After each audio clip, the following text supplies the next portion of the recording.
Dance Universe, we are Soko! Sobrang na-hype talaga ako nung nalaman ko na si Kuya Roque maging partner ko. Kasi I think iba yung nagawa namin talaga since nung first partnering namin. Competition mode to. Parang kita ko na gusto niya manalo. Pero it can be her downfall kung sobrang gigil. That's true. I like yung nag-banter namin, nagtutulungan kami. Whatever the formula is right now, we're staying with it and just improving and improving. Ang challenge ngayon is mag-fem si Rocco.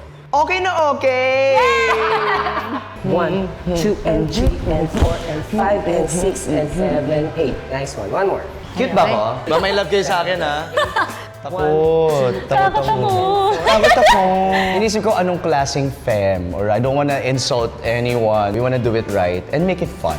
Yes, yun yung energy na lalagay namin talaga sa lahat ng dances namin. Sabi nga ni Neo, I'm a movement by myself but we're a force when we're together. Yes! So humanda kayo mga kalaban namin.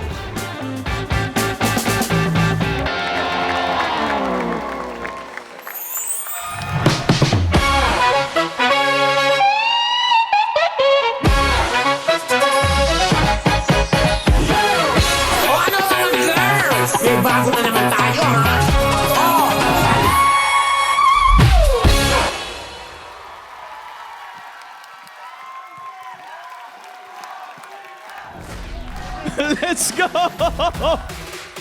Rocco with Kaya Sofia. Woo!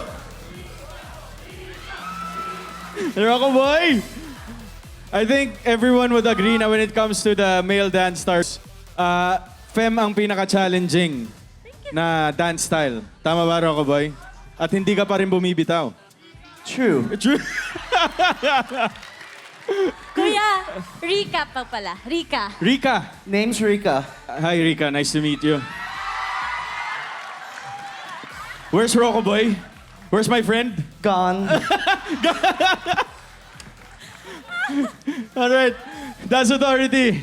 Yan. Sobrang gusto ko yung approach. Yan ang gusto ko eh. Yung may nakikita kong something na hindi ka natatakot gawin, which is ginawa mo, Rocco. Ito yung sinasabi natin na start na ng mga duo talaga. So ngayong gabi na to, ang dami ko napanood, ang dami ko nagustuhan, but for tonight, kayo ang favorite ko. Thank you po. Slay. Ang saya-saya yung panoorin. Tapos, ang galing ni Sofia. Given na, magaling si Sofia. Pero nakafocus ako kay Rocco tonight. Yes. You're too much. You're too much. I know. Sa kakaganyan mo, bababaan ko yung score mo. But okay ako. Basta tonight, kayo ang favorite duo ko. Thank you po. Thank you, Yan. Coach Jay. Lahat ng ginawa nyo ngayon, wala akong makitang butas.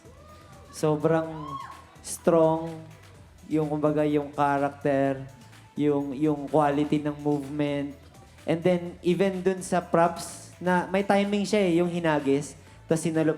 Yung parang, hindi niya na iniisip, pero akmang-akma na.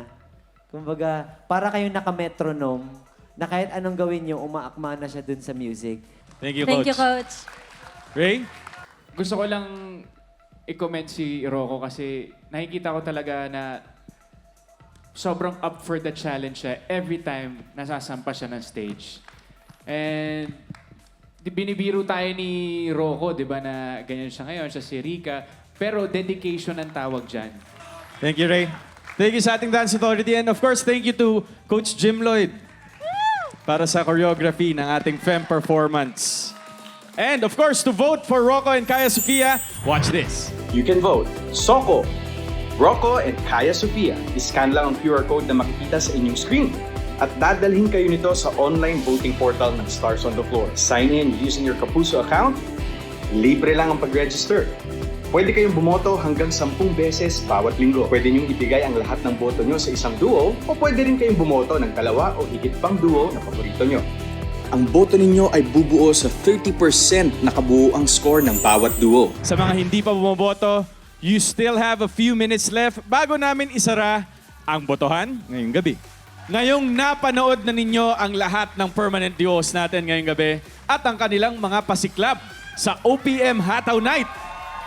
Sino nga ba ang pasok sa ating top 2? Napaka-importante ng top 2 sa Kolabanan phase dahil nagbabalik ang ating leaderboard.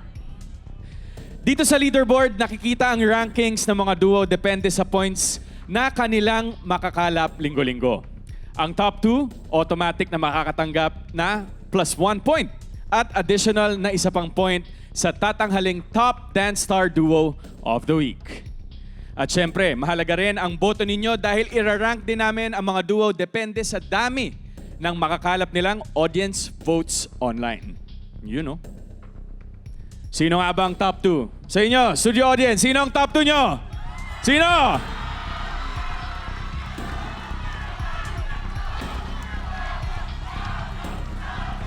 At ang ating top 2 Dance Star Duos ay sina